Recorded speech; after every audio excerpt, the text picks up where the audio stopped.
What's going on, everyone? Welcome back to the show. So today I want to talk about the 2026 midterm election. I want to talk about gas prices because this is something that we're seeing develop. Okay, we're seeing the conflict in Iran, and we're seeing how that's impacting how people feel about what's going on in the U.S. We're looking at gas prices that are increasing. I'm going to take a look. I'll show you all the numbers when it comes to gas prices, where they were a year ago, where did gas prices peak, and where they are right now. So we're going to take a look at all that. But the first thing that I want to show you President Trump talking about gas prices. Now, generally, and I've said this in the past, when it comes to gas prices, presidents don't have a real good control of gas prices. I mean, they can't make gas prices go up or down. However, in a situation that we're in right now, where we have this conflict in Iran, and you have the president single-handedly making the decision to go to Iran and to bomb Iran, that has an impact. Okay, that has an impact on gas prices, and this should have been something that was planned. So in this instance, generally presidents don't have that much control over gas prices. But in this instant, we saw an action, and as a result of that action, we're now seeing gas prices go up. And so I think this is a little bit different. You have the president doing something, and that causes gas prices to go up. But the president, for years, has been running on gas prices and how he can bring gas prices down. So the president has convinced the American people that presidents control gas prices. And so if gas prices go down, that's good for the president. If gas prices go up, guess what? That's bad for the president. Why? Because the president has put that in people's minds. Look, I control gas prices. Let me show you this clip and then we'll come back. I will unleash energy independence and we will bring the price of gasoline down immediately. So we're going to get your gas prices down and we will, ready? Drill, baby, drill. Going to get your energy way down. You're going to spend a lot less money for your gasoline. You have that special stuff. We will unleash American energy and bring prices way down fast. And so those are just a few clips of the president talking about gas prices and how he will bring gas prices down. And so now I want to take a look. We're going to go back in time a little bit when it comes to gas prices. Okay, so if we look at the bottom here, highest prices on record, it was $5.01. Now understand, we're getting, the source here is AAA.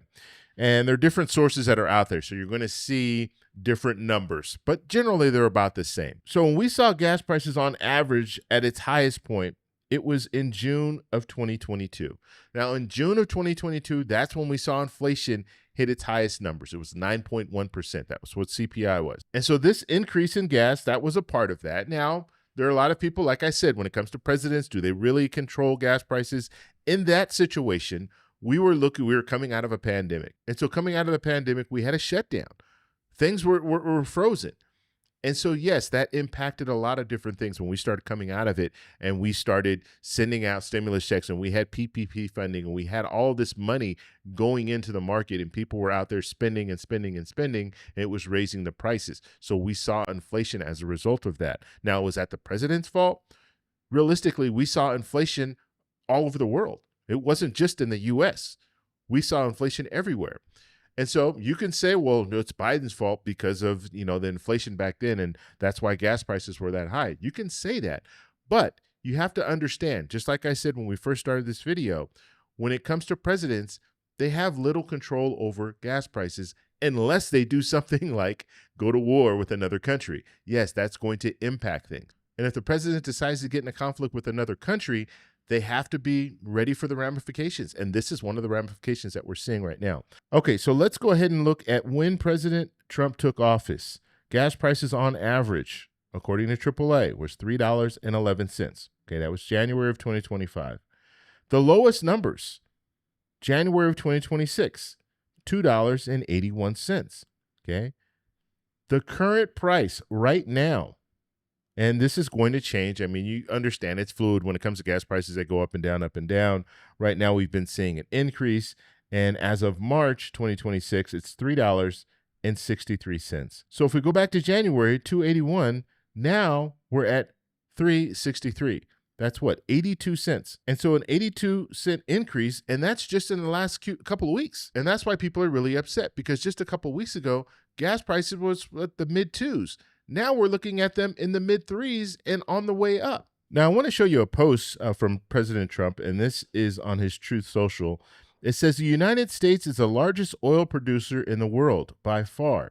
So when oil prices go up, we make a lot of money. And he's saying we.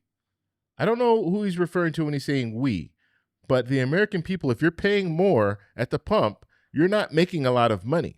And so he's saying we make a lot of money, but of a far greater interest and importance to me as president is stopping an evil empire, Iran, from having nuclear weapons and destroying the Middle East and indeed the world. I won't ever let that happen. Thank you for your attention to this matter, President Donald Trump. And I don't know if the average voter is buying that, but that doesn't sound good to me. I mean, if oil prices go up, I have to pay more. I have to pay more at the pump. I'm not making money. People who are in the oil industry, they're making money, but I'm not making any money. I'm losing money. And now let's listen to J.D. Vance talk about the situation with gas prices. All this conversation happens where Joe Biden left us in a terrible situation. And the reason why gas prices are where they are today is because of Donald Trump's work to get them lower, because in the Biden administration, they were crazy high. The gas prices we're seeing today are nothing like what we saw at the peak of the Biden administration, because the president has set us up for energy dominance. And one of the lessons we all have to take away, frankly, every time we get involved in anything overseas, whether it's in the Middle East or anywhere else, the thing we got to take away from it is energy dominance and energy independence. Rely on our own people, rely on our own energy. Okay, so that was J.D. Vance. Now let's go back to that image that I just showed you. We're talking about gas prices. When President Trump started his second term, we just went over this, $3.11. That's what it started at, $3.11. Okay, so that is the handoff. Now, it did go down. It went down to $2.81, so that was 30 cents less per gallon. But then now it's gone up to $3.63. Okay, so when you're talking about this, and he mentioned the highest point, okay, we can go down to the highest point. Yes, it was $5.01. But during the Biden administration, it went from $5.01 down to $3.11. That's what President Biden left with. And the fact that gas prices are shooting up, that is going to cause disruption throughout the market. We're going to see inflation, because think about it this way. It's not only regular gas. We're talking about diesel as well. Diesel prices go up. That's our transportation. How we receive our products is coming from trucks, coming from airplanes. So all of this, if you raise gas prices, you raise jet fuel, you raise diesel, people are going to have to pay more at the grocery store. And I know the talking point now is that this is going to be short-term pain. Guess what? It's still going to impact, even if it's short-term, it's going to impact a lot of different industries. One of the industries that people aren't talking a lot about is the farming industry.